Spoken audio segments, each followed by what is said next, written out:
आज हम बात करने वाले हैं फंडामेंटल यूनिट्स की, यानी कि मूल मात्रकों की। तो फ्रेंड्स, पिछले वीडियो में मैंने बताया था कि भौतिक राशियों के मापन के लिए मात्रक की आवश्यकता होती है।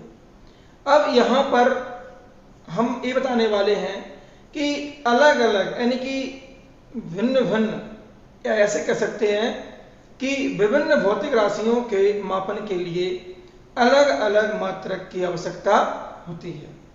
तो फ्रेंड्स, यहाँ पर जरूरत है कि हमारे पास अलग अलग भौतिक राशियों के मापन के लिए अलग अलग मात्रक उपलब्ध होना चाहिए। तो इसी बात को दृष्टि रखते हुए वैज्ञानिकों ने अलग अलग भौतिक राशियों के लिए अलग अलग मात्रकों को बनाया। अब मात्रकों की अगर बात करें तो मात्रकों में जो मात्रक होते हैं वो दो प्रकार के होते हैं, एक मूल मात्रक और एक व्युत्पन्न मात्रक। क्योंकि सभी जो मात्रक हैं वो मूल नहीं हो सकते हैं। अर्थात मैंने कहा ना कि लंबाई का जो मात्रक है वो क्या है, मीटर है ना। द्रव्यमान का मात्रक क्या है, किलोग्राम है। और समय का मात्रक क्या है, सेकंड है। ये तीन हो गए। लेकिन इसके अलावा भी जो राशियां हैं उनके लिए विभिन्न मात्रकों की जरूरत पड़ती है ना। और यहां पर मैंने बताया कि उपयोग में आने वाले सभी मात्रक, तो समय पे अगर बात की जाए तो समय क्या होगा आपका, समय का मात्रक होगा सेकंड, इसलिए इसको हम एस से व्यक्त करते हैं। चौथा है ताप का मात्रक क्या होगा, केल्विन। ताप का मात्रक क्या होगा, केल्विन। और इसे हम किससे व्यक्त करेंगे, संकेत में के से। अगला है पांचवा, ज्योति तीव्रता। ज्योति तीव्रता, और इसका मात्रक क्या होगा, कैंडेला या कैंडला। इसे हम किससे व्यक्त करते हैं, सीडी से। और इसके बाद छठवां है आपका विद्युत धारा।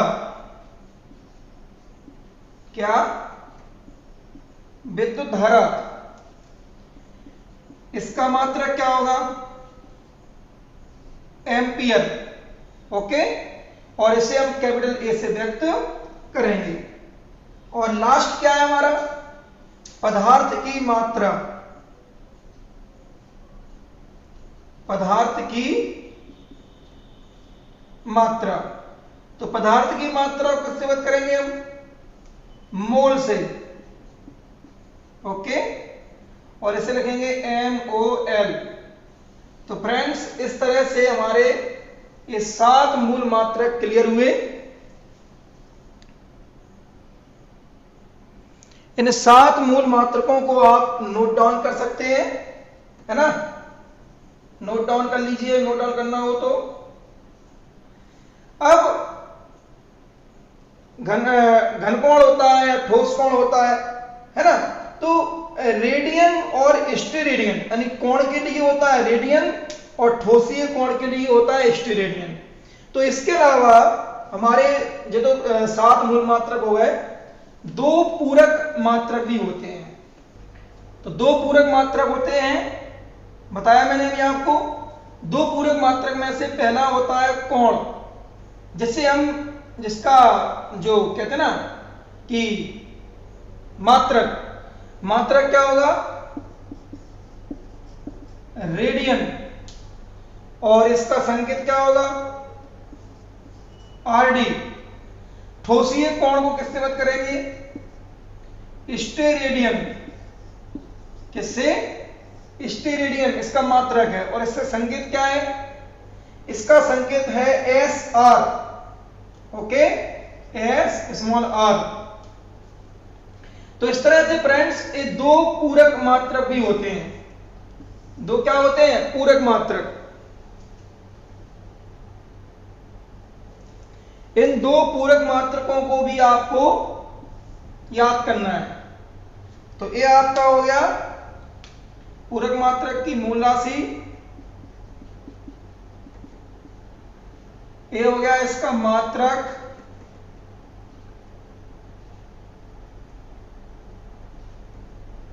और ये क्या हो गया आपका संकेत। ओके फ्रेंड्स, डिटेल बन गई इसकी। तो आप सोच रहे होंगे कि पूरक मात्रक की आवश्यकता क्यों पड़ गई। सभी मूल मात्रक एक दूसरे से कैसे होते हैं, स्वतंत्र होते हैं।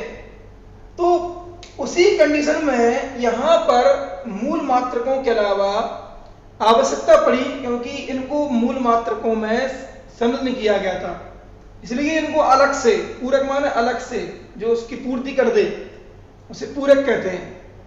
ऐसे आप ये कहो कि 10 संख्या के लिए 9 का पूरक क्या होगा, तो 1 होगा, क्योंकि अगर हम 9 में 1 को जोड़ देंगे 10 हो जाएगा। तो इनको अलग से पूरक के रूप में तैयार किया गया। कोण, रेडियन, स्टेरेडियन है ना, ठोसी कोण का स्टेरेडियन।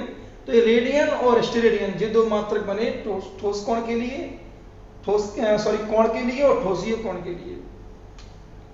तो फ्रेंड्स आइए, मैंने क्या कहा कि विभिन्न भौतिक राशियों के लिए या मूल मात्रक एक दूसरे से स्वतंत्र होते हैं, उसके लिए हमें और भी विभिन्न भौतिक राशियों के लिए आवश्यकता होती है। किसकी, मात्रकों की।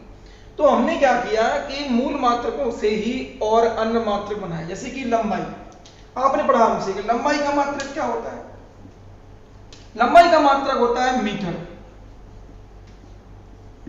तो मीटर क्या हो गया, मीटर मूल मात्रक हो गया। ये क्या है अपने आप में, मूल मात्रक है। ये क्या है, मूल मात्रक। अब लंबाई को ही आप किस में माप रहे हैं, सेंटीमीटर में। लंबाई को भी किस में माप रहे हैं, किलोमीटर में। लंबाई को ही किस में माप रहे हैं, मिलीमीटर में। तो ये जो अन्य मात्रक हैं ये कहलाएंगे क्या, लंबाई के व्युत्पन्न मात्रक। ओके, ये क्या कहलाएंगे, व्युत्पन्न मात्रक। तो फ्रेंड्स हम आगे टॉपिक में पढ़ेंगे कि व्युत्पन्न मात्रक क्या है, जिसे हम अंग्रेजी में कहते हैं derived units. Okay friends, thank you.